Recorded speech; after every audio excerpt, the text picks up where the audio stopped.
Something you might notice when trying those movements from the last video is, well, you can't. Or at least you can't very confidently. This will be the result of all those years sitting at your desk and not doing anything.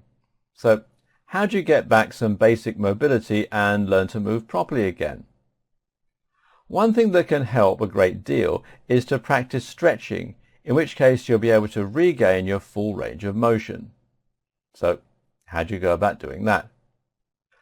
According to Pavel Tsatsouline, and I hope I'm pronouncing his name correctly, the vast majority of us go about this the wrong way entirely. If you're used to stretching by forcing yourself into a position until it hurts, then you may actually be doing more harm than good, so stop it right away. How do we know this is a bad move? Well, it can be demonstrated with a simple bit of self-experimentation. Simply lie on the ground on one side of your body, so one arm and one leg are touching the floor beneath you. Now, raise your leg up 90 degrees to point right at the ceiling. It should be fairly easy. Now, roll onto the other side and raise the opposite leg again. Easy, yeah? So, if you can move both legs to 90 degrees, why can't you do the box splits? It's got nothing to do with any tissue connecting your legs either. In fact, there is no tissue other than bone between your legs. No ligaments and no muscle to prevent you from doing the splits. According to Pavel then, what's actually happening is that your brain is forcing you to stop before you reach box splits in order to try and prevent an injury.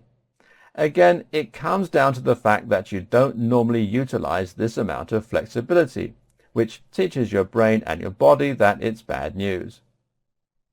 More specifically, it comes down to your central nervous system, which is responsible for all the knee-jerk reactions of your musculature that lie outside the domain of your conscious control. It's also your CNS that is responsible for your eye blinking when someone is trying to get an eyelash out of it. Years of training yourself to believe that you can't do box splits and years of moving within a far more limited range of movement have taught your body to lock in place when you try and move outwards. So guess what happens if you try and force yourself into a split?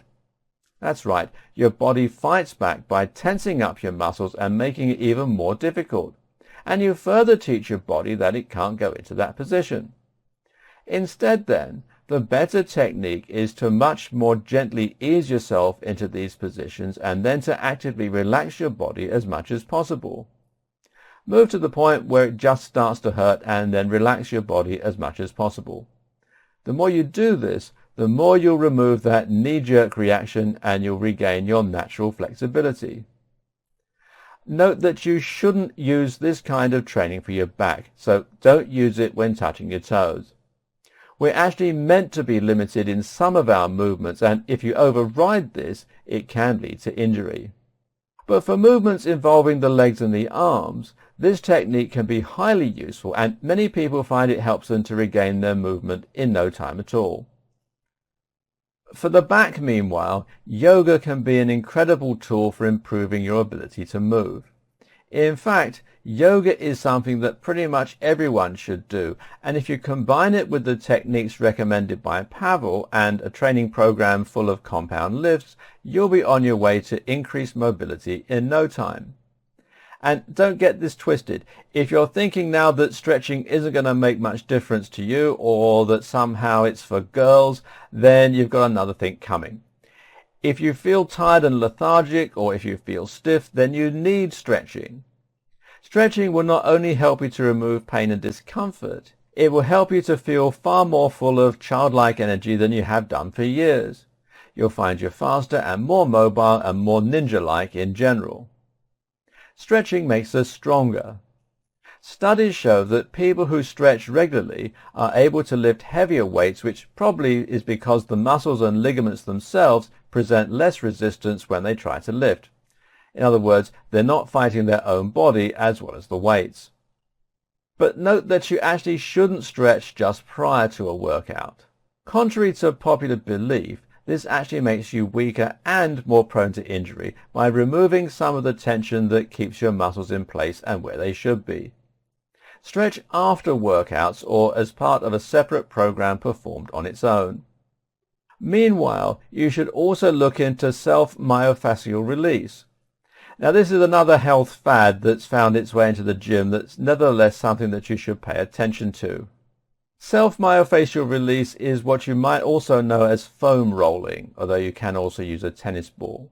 This basically involves rolling around on something solid that will protrude into the fascia and help to remove knots and fascial adhesions. Now, without getting into too much science here, the fascia is essentially a large piece of tissue that looks like a thin film and that surrounds all of your muscles and joints. It's a bit like, if your muscles have been vacuum packed, and this is what keeps everything in place while at the same time supporting you through movements. The fascia is something that modern science is only just getting around to looking at, but it's thought by many to be as important, if not more important, than the musculature itself.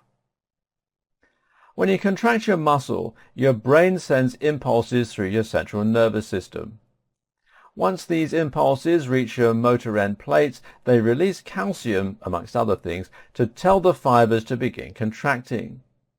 The body needs to remove this calcium over time, but sometimes this doesn't go as smoothly as it should, and the resultant buildup leaves the muscles contracting in single points. This creates a tiny localized bulge of tension that can inhibit movement and create pain. Fascial adhesions, meanwhile, are caused when the fascia is torn or damaged and ends up forming a more rigid, less flexible scar tissue. The fascia doesn't show up on MRI scans, so often this damage goes completely unrecognized, but it causes painful movement and other problems, and it needs to be dealt with. Foam rolling is essentially like giving yourself a sports massage that really gets right into those fascial adhesions and knots in order to work them out and give you back your movement. To do it, you need to get yourself a foam roller or a tennis ball, and then roll your back and other muscles across it. Move it around directly on the muscle until you feel a sudden twinge of pain. It should hurt, but it should feel like a good pain that's somewhat satisfying at the same time. Self-myofascial release can be used right before a workout, and should also have the same benefits for increasing strength during lifts.